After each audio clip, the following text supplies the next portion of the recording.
हिंजवडी बलात्कार प्रकरणी तीनही आरोपींना दुहेरी जन्मठेपेची शिक्षा ठोठावण्यात आली। वाकड येथे बसची वाट पाहत थांबलेल्या उच्चशिक्षित विवाहित तरुणीला लिफ्ट देण्याच्या बहाण्याने अपहरण करून तिच्यावर सामूहिक बलात्कार करणाऱ्या 3 नराधमांना अतिरिक्त सत्र न्यायाधीश W.K. सांगळे यांनी दुहेरी जन्मठेप आणि प्रत्येकी 50,000 रुपयांच्या दंडाची शिक्षा ठोठावली। कुख्यात गुंड सुभाष हिरालाल भोसले, गणेश उत्तम कांबळे आणि रिक्षाचालक रणजित शहाजी गाडे अशी शिक्षा ठोठावलेल्या नराधमांची नावे आहेत।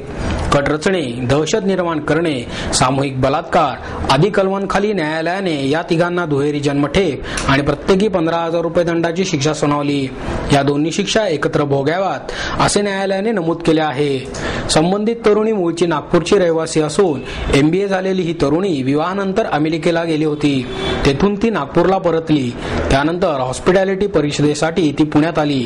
हिंजवडी येथे ती वास्तव्यास होती। 1 एप्रिल 2010 रोजी भंडारकर रस्त्यावर जाण्यासाठी वाकड येथील कसपटे वस्ती येथील बस स्टॉपवर ती थांबली होती।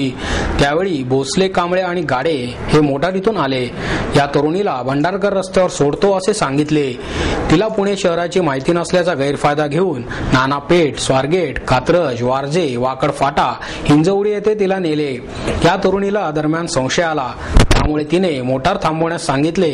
मात्र या तिघांनी तिला गोव्यात नेऊन विकण्याची धमकी दिली आणि चाकूच्या धाकाने तिच्याकडील मोबाईल काढून घेतला। त्यानंतर हिंजवडीतील एका निर्जन स्थळी या तिघांनी तिच्यावर बलात्कार केला।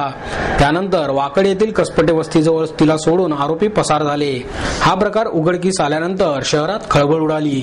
या तरुणीने हिंजवडी पोलीस ठाण्यात फिर्याद दिली होती।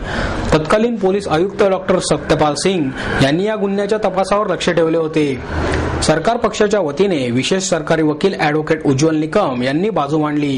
या खटल्यात 24 साक्षीदारांच्या साक्षी नोंदवण्यात आल्या। सुभाष भोसले हा तडीपार गुंड आहे।